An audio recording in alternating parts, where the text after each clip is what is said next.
Selama 10 tahun saya sebagai anak buahnya Pak Jokowi, ada yang kritik sana-sini. Kita semua supaya melihara budaya sopan santun kita. Saya akan sopan dan santun pada ulama. Saya sopan dan santun pada orang tua. Saya nggak mungkin sopan dan santun pada pejabat. Kalian mau saya bicara sopan atau apa adanya? Kalau ada wartawan media saya harus bicara sopan sekali. Kalau nggak ada wartawan saya bilang dasmu. Kalau Rocky Gerung berpendapat mesti sopan dan santun. Kasih kritik tapi sopan. Artinya jangan kasih kritik. Bagaimana merespon? Ada tagar Indonesia gelap, diresponnya Anda yang gelap, Indonesia mah terang.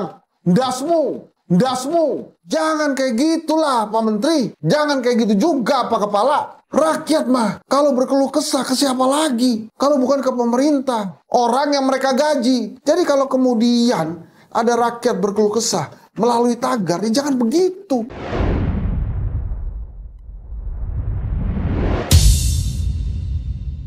Ada yang kritik sana-sini. Kita semua supaya melihara budaya santunnya, ramah tamahnya Indonesia. Budaya sopan santun kita. Sopan santun itu adalah cara untuk menghalangi orang berpikir kritis. Otak kita tidak didesain untuk sopan santun. Sopan santun itu adalah bahasa tubuh, bukan bahasa otak. Itu bedanya. Saya bersopan santun pada orang yang lebih tua. Tapi kalau bertengkar, tidak boleh kesopan santunan itu mencegah saya mengedit pikiran saya. Kalau enggak, palsu yang keluar kalimat saya. Itu yang diterangkan oleh Pak Jokowi. Jangan, kalau mau kritik, jangan kasar dong. Oke, supaya kritik tidak tiba, maka sesopan-sopannya. Cara paling sopan adalah jangan kritik. Konyol. Saya kan pembantu Presiden Jokowi selama 10 tahun. Saya saksi hidup. Ya, saya ulangi sekali lagi, saya saksi hidup. Saya tidak melihat ada pelanggaran-pelanggaran secara konstitusi yang dilakukan Presiden Joko Widodo waktu itu. Tidak saya lihat. Jadi siapapun yang bisa, saya bisa saksi. Jadi kalau Anda bilang Jokowi merawat demokrasi, Jokowi tiba ketika Indonesia sudah demokratis. Jadi bagaimana mungkin Anda bilang Jokowi sedang merawat demokrasi? Dia memberantakkan demokrasi, itu intinya. Demokrasi itu betul, tapi jangan demokrasi itu jadi merusak budaya sopan santun kita. kalian mau saya bicara sopan atau apa adanya? Kalau ada wartawan media saya harus bicara sopan sekali. Kalau nggak ada wartawan saya bilang dasmu. Saya harus katakan ini agak keras sedikit karena menurut saya sudah ada terlalu banyak kita agak keluar koridor yang pengamat-pengamat tanpa data yang jelas membuat keruh. Itu mempersulit pemerintahan Presiden Prabowo. biasa ada yang nyinyir, ya kan? Mana bisa kasih makan? Ada orang-orang pinter. Kabinet ini kabinet gemuk, terlalu besar. Dasmu. Nanti dibilang saya dikendalikan Pak Jokowi, cawe-cawe. Dasmu. Hidup Jokowi! Selama 10 tahun saya sebagai anak buahnya Pak Jokowi merasakan bahwa betapa banyak yang dilakukan Pak Jokowi buat negeri ini. Nah, itu kita juga harus jujur mengakuinya. Ada yang kritik sana-sini. Kita semua supaya melihara budaya santunnya, ramah tamahnya Indonesia. Budaya sopan santun kita. Saya akan sopan dan santun pada ulama. Saya sopan dan santun pada orang tua. Saya nggak mungkin sopan dan santun pada pejabat. Kalau Rocky Gerung berpendapat, mesti sopan dan santun. Kasih kritik tapi sopan. Artinya jangan kasih kritik. Kan dasarnya itu kan. Nah, begitu bertemu Jokowi, Luhut minta publik kritik pemerintah dengan santun. Yuk, santun yuk. Tetapi mana lebih santun dengan kata-kata dasmu, kampungan, masak saja kepala itu, keluar aja keluar negeri. Lebih santun mana ya? Mana itu kata-kata yang santun? Luhut nggak paham esensi dari kritik. Dia ngomong begini tapi dia sendiri, kau yang gelap, surga aja kau, pergi aja kau dari Indonesia. Sopankah begitu? Kritik bukan soal santun atau tidak santun. Kritik sendiri merupakan respon terhadap kebijakan yang dirasa tidak santun. Jika kebijakan yang dibuat ugal-ugalan, masa rakyat harus menyampaikan dengan kata yang santun, kata yang manis. Ajakan untuk menjaga budaya sopan santun memang relevan lah dengan nilai-nilai ya Indonesia, ya nilai Pancasila. Namun demokrasi bukan hanya soal gaya menyampaikan kritik ya, tapi juga soal substansi dari kritik itu sendiri.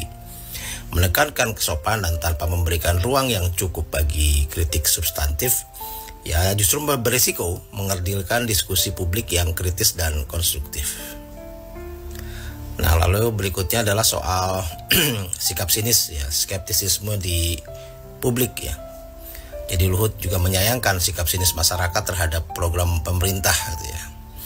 Namun sepertinya dia mengabaikan alasan di balik sinisme ini, yaitu soal kekecewaan masyarakat terhadap kebijakan yang seringkali tidak transparan, yang tidak efektif, atau bahkan dianggap tidak berpihak kepada rakyat kecil.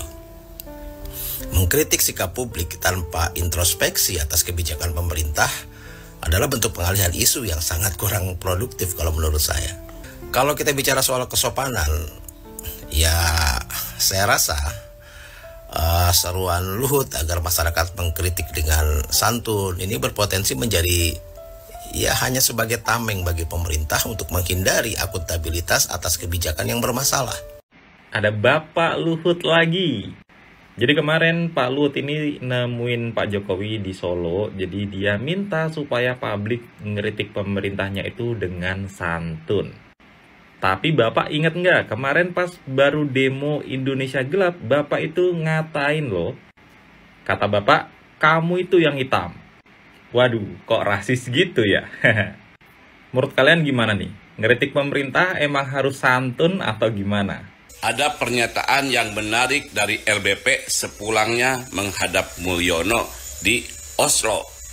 Dia bilang bahwa dia adalah saksi hidup kalau Mulyono tidak pernah melanggar hukum dan tidak pernah melanggar konstitusi. Padahal kita tahu sendiri kenyataannya seperti apa. Lalu, apakah pernyataan LBP tersebut bisa diartikan seperti ini? Yang pertama, jangan pernah ada kata adili Mulyono. Yang kedua, jangan pernah persoalkan Wapres Konoha, yaitu anaknya Mulyono.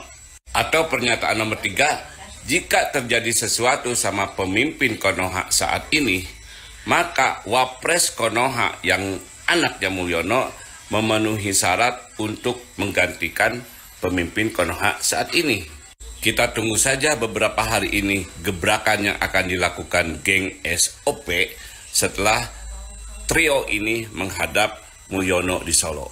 Sebagai informasi saja guys, geng SOP ini mencoba menggeser tuntutan rakyat dari adili Mulyono dan oligarki menjadi turunkan gemoy dan kembalikan tenterong ke baraknya.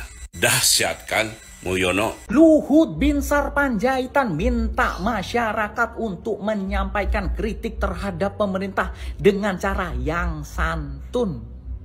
Oh, harus santun. Oke. Saya santun ya. Nuwun sewu, Bapak Presiden. Nyuwun 2000. Nyuwun sewu, ngapuntene Bapak Wakil Presiden. Mohon maaf, Bapak Menteri. Ngapurane, ngapunten Bapak pejabat-pejabat negeri. Saya mau usul kalau korupsi itu diberantas habis, boleh kan?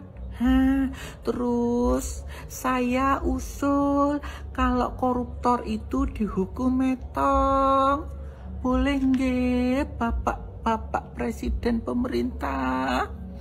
Terus orang-orang miskin disejahterakan nggih Bapak Menteri? Untuk Bapak Presiden ngapunten, tolong Pak janji-janjinya ditepati nggih. Jangan ada lagi yang diingkari. Gimana? Sudah santun belum Pak Luhut Binsar Panjaitan? Santun. Gimana mulut netizen? Santun kan? Saya sih santun. Ya, saya sudah mau santun, tapi sahabat-sahabat mulut netizen ini tetap nggak mau santun. Yuk kita baca.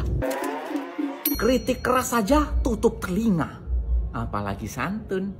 Iya juga. Kami meminta pemerintah biar mikir, bukan baper kalau dikritik. Tuh, dengerin. Nggak perlu. Mereka aja nggak ada santunnya sama rakyat. Oh, di ulti.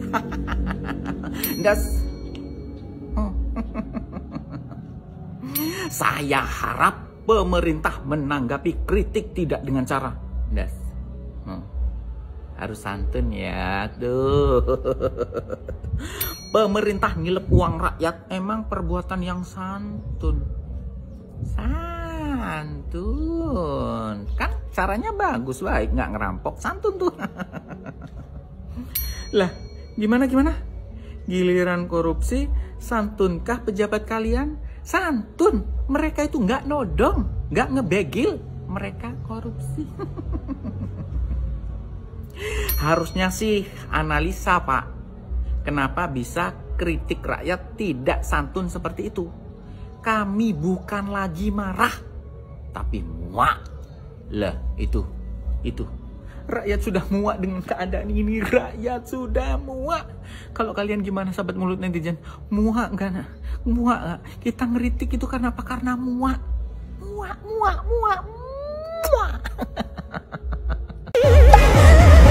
Lucu aja, orang yang kemarin sempat menyuruh publik untuk pergi ke surga duluan. Kalau Anda pengen semua perfect ya kau pergi surga saja berurusan. Sekarang menghimbau publik untuk mengkritik pemerintah dengan santun. Jujur aja, saya nggak paham makna santun versimu tuh yang seperti apa. Apakah santun di sini harus teriak hidup Jokowi di tengah-tengah kerusakan undang-undang dan peraturan negara, atau diam aja tetap mendukung pemerintah di tengah-tengah keadaan ekonomi negara yang sangat mengkhawatirkan? Apakah makna santun itu yang seperti itu? Lagi pula, kalau mau menghimbau publik untuk mengkritik pemerintah dengan santun, coba deh dimulai dari atas dulu, dimulai dari kepala dulu. Coba Anda menghimbau presiden, kalau dikritik publik itu ditanggapi dengan sopan, santun, bukan yang atau dasmu. Coba deh dimulai dari kepala negara dulu. Bagaimana jika Prabowo tumbang? Berarti digantikan Bung Beler dong. Narasi inilah yang coba dibangun oleh kontra intelijen pihak penguasa. Ya silakan saja Gibran menggantikan Prabowo, tapi ingat, Gibran itu jauh lebih mudah dilengsarkan karena ada celah dalam melanggar konstitusi. Ketakutan itu setidaknya terucap oleh Luhut setelah menghadap Jokowi.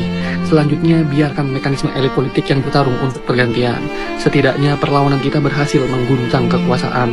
Pak Prabowo, padahal Anda tak perlu repot-repot orkestrasi wacana untuk menggeser amarah publik. Jika nyali Anda sebesar pangkatmu, segera tangkap dan adili Jokowi beserta keluarganya. Sudah pasti perhatian rakyat akan berpaling. Benar sekali, SDM di Konoha rendah. Tidak sesuai dengan kebutuhan. Contohnya Wapres Konoha. Aduh. Jadi gini loh teman-teman, kalau kita lihat ya. Kalau kita lihat di Wakanda dan Konoha ini, kok pejabat itu kayak gimana ya, kayak orang atau nggak kayak robot, nggak punya hard disk gitu ya, atau bukan nggak punya hard disk, nggak punya CPU kalau di Konoha itu. Jadi rata-rata kayak CPU-nya hilang. Supaya kenapa dibikin semua pejabat itu CPU-nya hilang? Karena penguasa Wakanda dan Konoha ini adalah konglomerat hitam. Jadi bukan presiden, bukan wakil presiden. Jadi dibuat sedemikian rupa SDM rendah agar mudah dikendalikan, mudah ditipu, mudah dibohongi, mudah direkayasa, mudah dimanipulasi. Jadi itulah kenyataannya teman-teman. Jadi kalau SDM rendah itu kan CPU-nya jebol tuh ya, CPU-nya jebol. Jadi gampang dimanipulasi, gampang dibohongin, gampang ditipu. Nah, jadi itulah nasibnya Wakanda dan Konoha. Jadi lihat aja rata-rata dari rakyat kecilnya Wakanda dan Konoha ya, nggak punya kerjaan, ngutang pinjol. Nggak punya kerjaan, ngutang pinjol, main judol. Kan makanya tuh ya, itu CPU-nya tuh udah hilang tuh. Komputernya itu, otaknya tuh udah nggak tahu kemana di Wakanda Konoha. Jadi mau dibilang SDM rendah itu kan dia ada angka ya. Kalau angka 10 itu tinggi, angka 1 itu rendah. Tapi kalau di Konoha dan Wakanda ini minus, nggak ada. Gitu ya. Jadi kalau kita lihat, tapi kalau kebijakannya Wapres Konoha ini saya lihat hebat loh. Kebijakannya apa? Tunggu sebentar, saya mikir dulu. Nah, itu ada kan? Gitu ya teman-teman ya.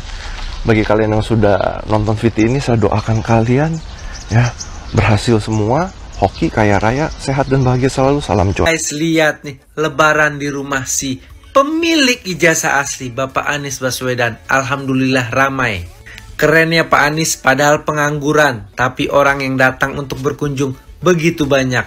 Oh iya, padahal tidak ada pembagian sembako loh, tapi yang datang tetap ramai. Ini merupakan bukti bahwa Anies Baswedan juga dicintai walaupun ya pengangguran. Tapi kalau menurut kalian gimana guys? Part 2 ini, kalian nungguin part 2-nya kan? Ada yang lebih heboh katanya itu, apa namanya, bambu mesum. Otak kau yang mesum, bapak kau yang mesum. Masa tahu kau bambu yang menyambut Asian Games 2018 itu yang didirikan Pak Anies yang memakan 500 juta ya, 500 juta untuk membangun itu. Yang bambu-bambu itu katanya bambu mesum, Nek. Ih, otak kau yang kotor bilang kamu mesum. Otak dia tuh yang mesum. Ih, gila, yang ngeri orang-orang sekarang itu. Cari kesalahan sampai ke sana-sana, tahu Nek. Iya Allah ya Allah. Ngeri kau, jangan sepele kau sama bambu ya. Itu pun pakai bambu. Bambu itu banyak jasanya loh. Banyak jasanya. Mak kau bikin lemang pakai bambu. Makan lemang kau pakai bambu, kebayang. Kayak apa? Kulidi. Iya, apa itu? Janganlah sepelekan mencari kesalahan. Kau merdeka kau karena bambu runcing. Gak usah sepele sama bambu kau, kurang ajar. Berantem pakai bambu runcing. Gak usah kau sok kelantaman bilang bambu itu bambu mesum. Otak kau yang mesum. Katanya bambu mesum itu Asian Games. Itu karya anak Indonesia untuk menyambut Asian Games 2018. Kreatif, harusnya emang waktunya nggak lama sih. Mana adalah bambu kayak gitu tuh. Itu pun yang di bawah itu bambu bambu itu kreatif tuh juga itu. Kreatif, tapi ya nggak begitu kali muncul hatersnya. Toh.